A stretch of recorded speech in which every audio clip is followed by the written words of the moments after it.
వంశీ గారిని నాని గారిని చాలా టీడీపీ గెలుపుని ఎలా ఫీల్ అవుతున్నారు ఫస్ట్ చెప్పండి.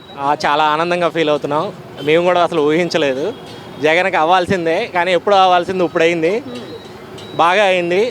ఇకనైనా బుద్ధి తెచ్చుకుని పోపు వెళ్ళిపోయి పోపులాగా ఉండమని మా కోరిక. అయితే నాకు జై తెలుగుదేశం. అయితే నాకు స్లోగన్ చెప్పడం.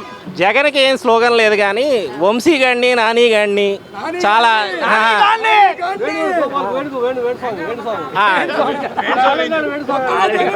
అరే వంశీగా, అరే నానిగా, ఎందుకురా మీకు రాజకీయ భిక్ష పెట్టిందే తెలుగుదేశం. తెలుగుదేశాన్నే మీరు ఇట్టా అంటే చూడండిరా, ఈరోజు మీరు భవిష్యత్తులో రాజకీయానికి పనికి రాకుండా సమాధి అయిపోయారు.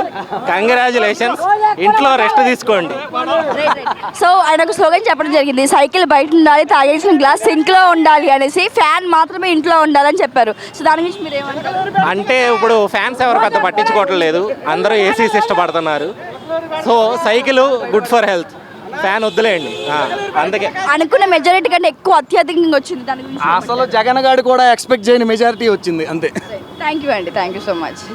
ఎలా ఫీల్ అవుతున్నారు సార్? తప్పకుండా సంతోషం అమ్మ. ప్రజల యొక్క విజయం ఇది, ఆంధ్రప్రదేశ్ యొక్క ప్రజల యొక్క విజయం. మా నాయకుడి మీద, మా పార్టీ మీద ఉన్నటువంటి నమ్మకానికి ఇది ఒక నిదర్శనం. తర్వాత 5 సంవత్సరాలు ఒక్క అవకాశం అని వచ్చినటువంటి అధికారంలోకి వచ్చినటువంటి వ్యక్తుల యొక్క అరాచక పాలన ఏ విధంగా ఉంటుంది, వారి యొక్క మరి రాక్షసత్వం ఏ విధంగా ఉంటుంది, ఇంత సీనియర్ నాయకుడైనటువంటి చంద్రబాబు నాయుడుని కూడా వదలకుండా జైల్లో పెట్టినటువంటి సందర్భం చూస్తాం. ఇవన్నీ చూస్తే తప్పకుండా ప్రజా వ్యతిరేకత ఒక వేవ్ వచ్చిందనే చెప్పుకోవచ్చు. అనుకున్నారా సార్ ఇంత మెజారిటీతో వస్తుందనే? అంటే 2 స్వింగ్ అవుతాయి. ఎక్కడ మెజారిటీ ఉంటే అక్కడ విపరీతమైన మెజారిటీ. కానీ 160 మాకు ఆశీర్వాదిస్తారు 160 పైన అని మాత్రం అనుకోలేదు. ప్రజల యొక్క ఆశీర్వాదం ఉంది. జగన్ ఏ విషయంలో ఓడిపోయి ఉండొచ్చు?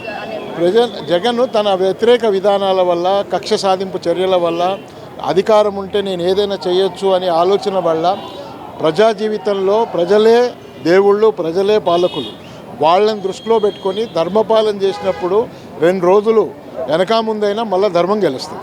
Thank you sir, thank you so much. Right, present మనం అయితే టీడీపీ ఆఫీస్ దగ్గర ఉన్నాం. సో మరి ఏపీలో అత్యధికంగా మెజారిటీతో టీడీపీ అధికారంలోకి వచ్చింది.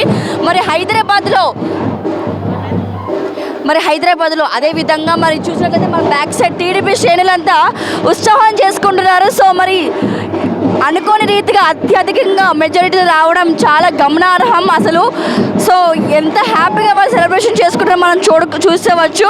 సో ఏపీలో అనుకున్న దానికంటే హై మెజారిటీతో రావడం అసలు షాక్ అని చెప్పాలి. జగన్కి వైసీపీ వస్తుందని ఎంత కాన్ఫిడెన్స్గా అయితే వాళ్ళు అనుకున్నారో అంతే ధీటుగా టీడీపీ అధికారంలో రావడం అందరికీ షాక్. సో 135 సీట్ల స్థానంలో టీడీపీ అధికారం రావడం గమనార్హం.